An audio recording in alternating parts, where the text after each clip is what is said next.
24-এ যে সরকার আসছে, ইউনূস গভর্নমেন্ট কিন্তু এই দেশটাকে ধ্বংস করে দিয়ে গেছে। যতবার বাংলাদেশে গিয়েছি, 2016-তে আমি বাংলাদেশে গিয়েছি, 2021-এ আমি বাংলাদেশে, 22-এ আমি বাংলাদেশে গেছি, 2024-এ আমি বাংলাদেশে গেছি।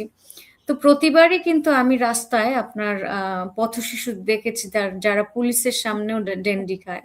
হুম, যারা ক্ষুধার জ্বালায়, যারা মানে এই না খেয়ে যাতে থাকতে পারে সেজন্য তারা ডেন্ডি খায়। তাদের ঘুমানোর জায়গা নেই, তারা রাস্তায় ঘুমায়, কুকুরের সাথে ঘুমায়, বালিশ নেই, একটা কুকুরকে বালিশ বানিয়ে ঘুমাচ্ছে। ঠিক আছে, এই এই জিনিস এটা প্রতিদিন দৃশ্যমান। বললাম না যে নারীরা দেখেছি যে বাচ্চা নিয়ে ভিক্ষা করে, মানে পাগল, তার কোলে সন্তান, এগুলি রেগুলার চিত্র বাংলাদেশের।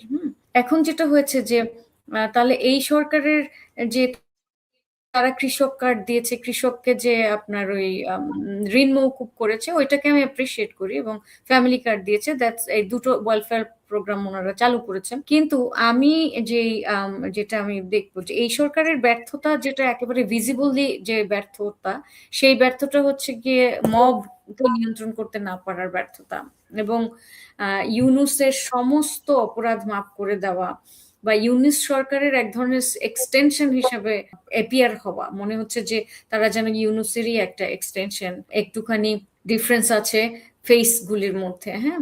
আবার অনেক সময় মনে হয় যে জামাত আর তারা হচ্ছে ভাই ভাই, হ্যাঁ। তারা, আমি আর মামু একসাথে কাজ করি আর কি, একসাথে সংসদে, সেটা তারা করছে। তো এখন এই যে, হ্যাঁ, এখন দেশের যে সংকট, ওভারঅল খাদ্যের সংকট, এই যে মানুষ না খেয়ে থাকছে, এটা এই থেকে তো সংকট আর হতেই পারে না। মানুষ যে এবং আপনি দেখবেন শহরের সংকট একরকম, গ্রামের সংকট একরকম। গ্রামে হচ্ছে ভাত নাই, খাবার নাই, মাথা গোঁজার ঠাঁই নাই সবার। আর শহরে কি, শহরে আপনার পয়সা আছে কিন্তু আপনি যে রান্না করবেন, আপনার গ্যাস নাই। হ্যাঁ, এলপি গ্যাস যারা কিনা আপনার সিলিন্ডার গ্যাস কেনে, সেটারও দাম অনেক বেশি। মানে আপনার যে ইনকাম আর আপনার মানে সবকিছু ক্রয় ক্ষমতার বাইরে। তারপরে হচ্ছে আপনার ইলেকট্রিসিটি নাই, বিদ্যুৎ নাই। তো ইলেকট্রিসিটির প্রবলেম, সেখানে আমি শুনেছি যে নিউক্লিয়ার পাওয়ার প্রজেক্ট নাকি বাদ দিয়ে দিচ্ছে, মানে বিগত সরকার যাই করবে সেটা এসে বাদ দিয়ে দেবে। এখন আপনি যদি কাউকে দায়ী করেন যে এই ফেইলিয়ার গুলো, যে ইকোনমিক অর্থনীতির যে ফেইলিয়ার, হিউম্যান ডেভেলপমেন্ট করতে না পারার ফেইলিয়ার, সেই ফেইলিয়ার গুলি কিন্তু আপনি 24-এ যে সরকার আসছে, ইউনূস গভর্নমেন্ট কিন্তু এই দেশটাকে ধ্বংস করে দিয়ে গেছে, এবং এই দেশের অর্থনীতি যতটুকু ছিল একেবারে শেষ করে দিয়ে গেছে। ইনভেস্টমেন্ট জিরো হয়ে গেছে। এই অবস্থার কারণ কি আপনি দেখেন, বাংলাদেশে গার্মেন্টস সেক্টর এত দুর্বল কবে ছিল আপনি কাউন্ট করে পাবেন না। মানে প্রিভিয়াসলি গার্মেন্টস সেক্টর নিয়ে আমরা গর্ব করতাম, আর এখন সেই গার্মেন্টস সেক্টর হচ্ছে সবচেয়ে দুর্বল সেক্টরে পরিণত হতে যাচ্ছে। এবং আপনি দেখেন যে মানে ফরেন ইনভেস্টমেন্ট যে ফুটানি দেখাচ্ছে এটা সেটা, যে প্রেজেন্টেশন দেওয়া হলো আশিক চৌধুরীকে এনে, এই ধরনের লোক দেখানো, জবের বন্যায় বয়ে যাবে বাংলাদেশ। কিন্তু জবের বন্যা কোথায়? যে তাদেরকে নাকি মানুষ অ্যাপ্লিকেশন দিচ্ছে, চিঠি দিচ্ছে যে আমাদের কাছে লোক পাঠান, মানে লোক পাঠিয়ে শেষ করে। নির্লজ্জ অসভ্যতার একটা লিমিট থাকা দরকার, মানে লিমিটলেস স্টুপিডিটি এবং লিমিটলেস হচ্ছে নির্লজ্জতা।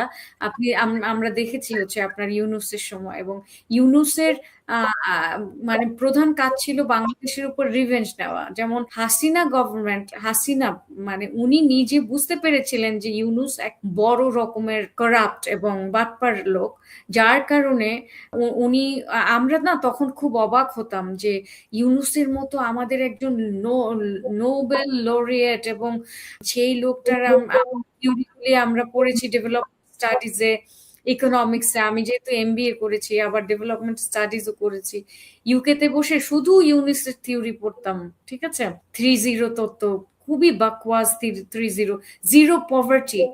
একজন ইকোনমিস্ট, প্রফেসর, নোবেল পেয়েছে যে, এবং বাংলাদেশের প্রধান উপদেষ্টা হয়েছে, এত গুণে গুণান্বিত বিশ্ববরণ্য একজন অর্থনীতিবিদ, যে থিওরিস্ট, সে জিরো পভার্টি 1% কি সে কমাতে পেরেছে?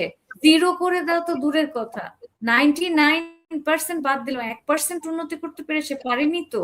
আগের থেকে দেশের অবস্থা কি ভালো করে রেখে যেতে পারছে? বুঝলাম যে হাসিনার আমলে অনেক লুটপাট হয়েছে, একেবারে দেশ শেষ, সেখান থেকে সে উদ্ধার করেছে, সে ধ্বংস করেছে।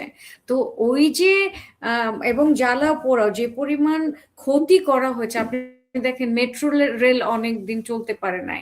হ্যাঁ, তো এই যে আহ, রাষ্ট্র অচল ছিল, এটা কি আপনার মনে আছে যে 24-এর পর থেকে কনস্ট্যান্টলি আন্দোলন করতে রয়েছে, কনস্ট্যান্টলি মব, ইউনুস যে উস্কে দেওয়া, ইউনুস প্রতিদিন মবকে উস্কিয়েছে, ইউনুসের প্রেস সেক্রেটারি প্রতিদিন উস্কিয়ে দিয়েছে, ওই যে ডাস্টবিন শফিক, এরা মিলে আমার মনে হচ্ছে যেন এই দেশটার উপরে, মানে আমার দেশটার উপরে তারা কোনো আর কি প্রতিশোধ নিচ্ছে, যে আমি সব প্রতিশোধ নিয়ে নিব। তো শেখ হাসিনা যে যত তার নামে কেস করেছে, এই মামলা টামলা, এইসবের প্রতিশোধ নেওয়ার জন্য সে মনে হয় যেন বাংলাদেশিদের প্রতি একটা বিরাট বড় প্রতিশোধ নিতে বসেছিল, এই যে সুধী মহাজন। তো এখন বসছিলেন, এখন উনি যেটা করেছেন সেটার তো ভোগ, যে বিএনপি আসছে 4-5 মাস হলো, এর আগে যে ব্রোকেন অবস্থায় যে স্বভাব তৈরি হয়েছে, বাঙালির স্বভাব নষ্ট করে দিয়ে গেছে, বাঙালিকে গালিবাজে পরিণত করেছে, মব বাজে পরিণত করে দিয়ে গেছে। এবং দেখেন পুরোটা আপনি 2 বছর প্রত্যেকটা দিন আপনার রাস্তাঘাট বন্ধ, মানে পুরো দেশের অ্যাডমিনিস্ট্রেটিভ ফেলিয়ার কাকে বলে সেটা করে দিয়ে গেছে, হামের টিকা পর্যন্ত দেয়নি, কোনো অ্যান্টিভেনাম সাপের বা আপনার কুকুর কামড়ালে জলাতঙ্ক হওয়ার যে অ্যান্টিভেনাম, এই সবকিছু প্রোগ্রাম বন্ধ। এগুলিও কিন্তু বেসিক নিডস। স্বাস্থ্য খাতকে ধ্বংস করে দিয়ে গেছে, তার যে যে একটা মানে অথর্ব মহিলাকে কি জন্য এনেছিল জানি না, স্বাস্থ্য উপদেষ্টা বানিয়েছিল, ধ্বংস করে দিয়ে গেছে সবকিছু, অর্থনীতি, এই যে পুরো দেশটাকে যে একেবারে বিকলাঙ্গ করে দিয়ে গেছে এবং অচল করে দিয়েছে। আপনি দেখবেন ওই যে আপনার তার যে 18 মাসের শাসন, 18 মাস তো দেশটা অচল ছিল। এবং তারপরে আবার দেখেন আমেরিকার সাথে একটা অসম বাণিজ্য চুক্তি করে গেছে, ভারতের সাথে চরম ভেজালবাদ দিয়ে রেখেছে, ভারতের বিরুদ্ধে প্রোপাগান্ডা চালিয়ে ভারত বিরোধী চক্রান্ত করে আমাদের দেশের এই যে একটা আপনার মিউচুয়াল ইন্টারেস্টে আমাদের যে দুটো দেশের যে অর্থনৈতিক আদান প্রদান লেনদেন, মানে মানুষ ওখানে যেত, এখানে বাংলাদেশে আসতো, এই যে ইকোনমিক ইন্টারডিপেন্ডেন্সি ছিল, সেই জায়গায়ও সে ধ্বংস করেছে। মানে সে এখন অধিক দামে গম কিনে খেতে হবে কার কাছ থেকে? আমেরিকা থেকে। সেখানে ভারতে অনেক কমে আমরা কিনতে পারি, আমরা আমাদের নেইবারিং কান্ট্রিগুলো থেকে কিনলে আমরা অনেক। তারপরে হচ্ছে আপনি দেখেন রাশিয়া অফার করেছে আপনার বিক্রি করার জন্য অয়েল, সেটা রাশিয়ার থেকে কিনলে সে কম প্রাইসে পাবে, কিন্তু রাশিয়া থেকে কিনবে না, রাশিয়ার থেকে কোনো প্রোডাক্ট কিনবে না, সে তার কিনতে হবে, কারণ সেটা সে আগেই তো চুক্তি সই করে রেখেছে। তার বাংলাদেশ কারোর সাথে ট্রেড ডিল করতে হলে আমেরিকার পারমিশন লাগবে, আমেরিকার অঙ্গরাজ্যে পরিণত হয়ে গেছে। এখন আপনি আমেরিকার পারমিশন ছাড়া আপনি কম দামে কোথাও থেকে কিছু কিনতে পারছেন না। মানে আপনি যদি ওভারঅল ক্রাইসিসটা দেখেন তাহলে বুঝতে পারবেন যে এই যে না খেয়ে থাকা এত খারাপ অবস্থা। আমি শুনেছি যে তখন, যদিও আমি পুরোটা সময় দেশের বাইরে ছিলাম, আওয়ামী লীগের যে রেজিম, তো ওই সময় আমি শুনেছি মানুষ না খেয়ে থাকে না, আমি সরজমিনে নিজে প্রত্যক্ষভাবে দেখিনি, আপনি দেখেছেন।